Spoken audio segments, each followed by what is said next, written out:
morning, it's Rev Trev. Friends, we are in chapter 20. We found in chapter 19 that Jesus spoke about to the rich man who wasn't prepared to give up his wealth.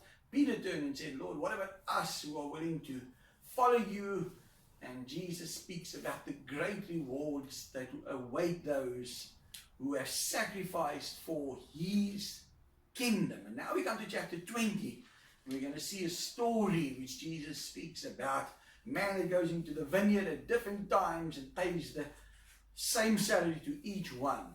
At the beginning, what we need to understand is this parable is not speaking about earning your salvation, because we cannot earn our salvation. The price that Christ paid, no man can pay. So those who think this is speaking about salvation, it's not. We find here about earning your salvation. It's not about that. We mustn't miss that.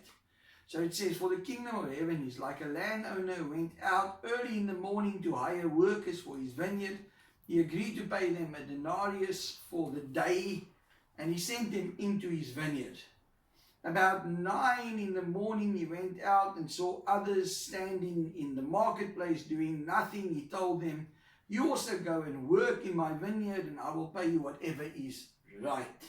So we see the difference. The ones in the morning, he comes to an agreement and he says, I'll pay you a denarius. In today's terms, just say, I'll pay you 200 rand if you work for me today. The others, who he meets later on, he says, I will pay you what is fair. So he went out again at noon, and then about 3 in the afternoon, and he did the same thing. About 5 in the afternoon he went out also, and still found others standing around. He asked them, why have you been standing here all day long doing nothing? Because no one has hired us, they answered. And so friends, here we see that this landowner goes out early in the morning, maybe 6 o'clock in the morning.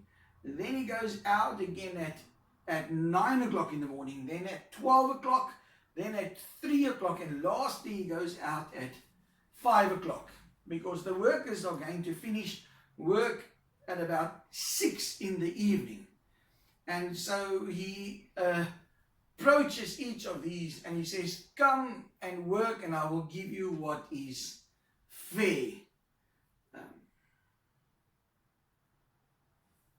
It says, when evening came, the owner of the vineyard said to the foreman, call the workers and pay them their wages, beginning with the last ones hired and going on to the first. The workers who were hired about 5 in the afternoon came and each received a denarius. So when those came who were hired first, they expected to receive more. But each one of them also received a denarius. They received it and they began to grumble against the landowner. And so you need to see this almost. Imagine guys that have only been working an hour. The landowner says they must receive 200 rand. And so the guys that started to work 6 o'clock in the morning, who agreed to work for 200 rand as if, they obviously thinking, man, if they're getting 200 rand for an hour or 200 rand for 3 hours work, what are we not going to get if we work 12 hours? So they might be thinking at least 4, 6, 800 rand they're going to earn. If they never knew what these guys had received, they'd have been happy because they had agreed to 200. They might have thought these guys only earned 50 rand, but because they found out that they got the same money, this made them very unhappy. And so when I think of this, I always think of the guys that stand along the road looking for work. And when you come to them, you decide that 200 rand, and you be 1, 3 or 4, they jump on the bucky or in the car, and there you go. But some of them, I always stand amazed that sometimes at 2 o'clock in the afternoon, they're still standing along the side of the road. And I always think to myself, why are these guys standing there?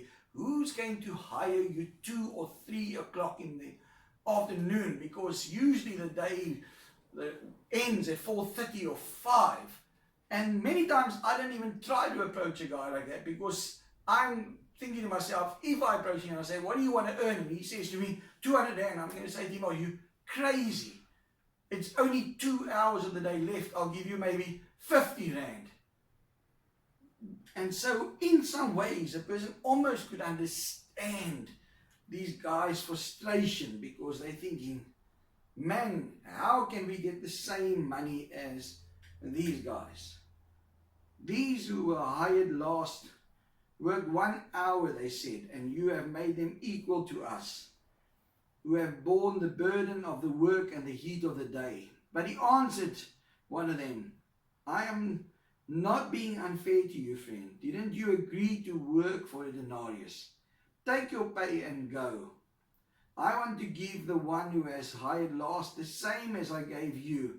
Don't I have the right to do what I want with my own money? Or are you envious because I am generous? So the last will be first and the first will be last. And this is the incredible thing, friends, that in the sovereignty of God, God can do what he wants to. He's the potter and we are the clay. I always think of the story even of Peter and John, when the Lord speaks to Peter about the way he's going to die. And he looks at John and he says, what about him? And Jesus says, you don't look to him. You do what you have to do. God has set out different ministries. He set out different work for us. Sometimes God blesses some ministries in ways that I could even look and say, Lord, why are they so blessed? And sometimes the sad thing is, even the gospel that is preached is a watered down gospel. And you're thinking, why am I not growing as they are growing? Why is things happening for them and not for me? We have to be careful, friends. We serve a sovereign God, and God sets out what he wants to do. And so for me, the big lesson of this story is God is able to do what he wants to. And he says to them, he says, is it because of because I want to, are you envious? Is your heart hardened? Is it sinful that you want to look down on those I want to bless? I've seen it too many times with Christians and in the world. People are so envious of one another. We don't want to see someone else going forward. We have to be careful of that.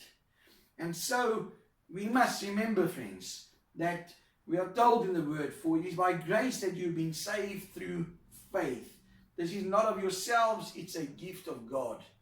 God has given us salvation, and that's the wonder. He gives some at the last moment of their lives, like the thief on the cross, and some serve him for 20, 30 years. And if God wants to reward each the same one day, it's up to him. He's God. So today my message to you is, as you go around, ask God, Lord, what have you set out for me? What's your plans with my life? And Lord, help me not to look at my neighbor, not to try to be like the Joneses, to be happy and content with my life and to just live to please you. This is Rev Trevor. Have a wonderful day. God bless you.